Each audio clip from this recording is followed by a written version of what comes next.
Logan Raddick, we appreciate that update. Horrible tragedy. Thank you. Joining us now, U.S. Ambassador to Israel, Mike Huckabee. Ambassador, thanks for coming on today. Horrible circumstances. We'll just start with, your thoughts here on all this. I got a call early this morning, Jerusalem time, from Pam Bondi. She was at the scene of the murders.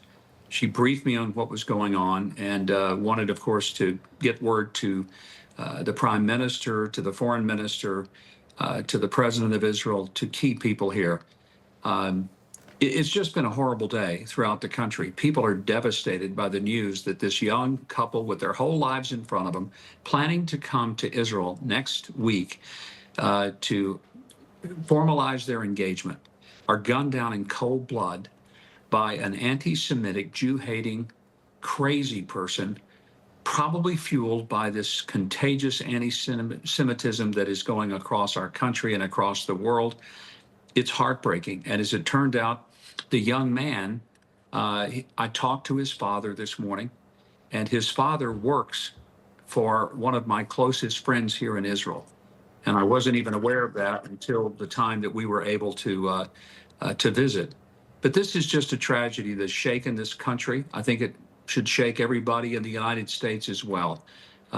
This is the result of the kind of inflamed and idiotic and uneducated rhetoric that people are out there screaming in the streets and on college campuses.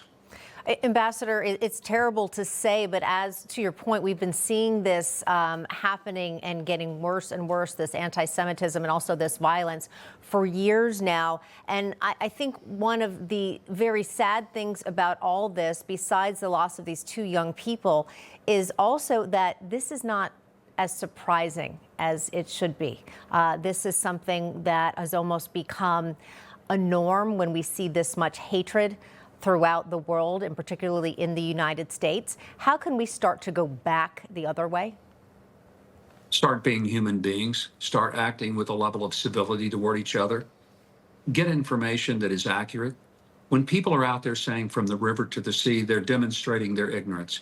When they scream things like queers for Palestine, it's obvious that they're idiots, that they're uninformed idiots to say such things.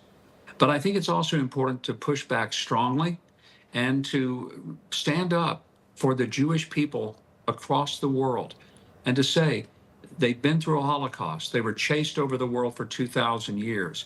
And we're not going to let that happen again. I hope all of my fellow Christians will join me in being loud voices to say no more, never again. We said that after the Holocaust. It's time to say it again, but a lot louder, and mean it a lot more, and stand with our Jewish friends as never before and let them know they're not going to go through this alone, and we're going through it with them, but we're also going to demand that strict punishment goes to those who commit acts of violence against innocent people who committed no crime. Their only fault is they love God and they're Jewish. And that's not a sin, and that's not a crime. Certainly not, Ambassador. And you mentioned college universities, and we know what's been being said on their campuses. It's been abhorrent for the last several years. Just today, Homeland Security Secretary Kristi Noem ordered DHS to terminate Harvard University's student and exchange visitor program certification.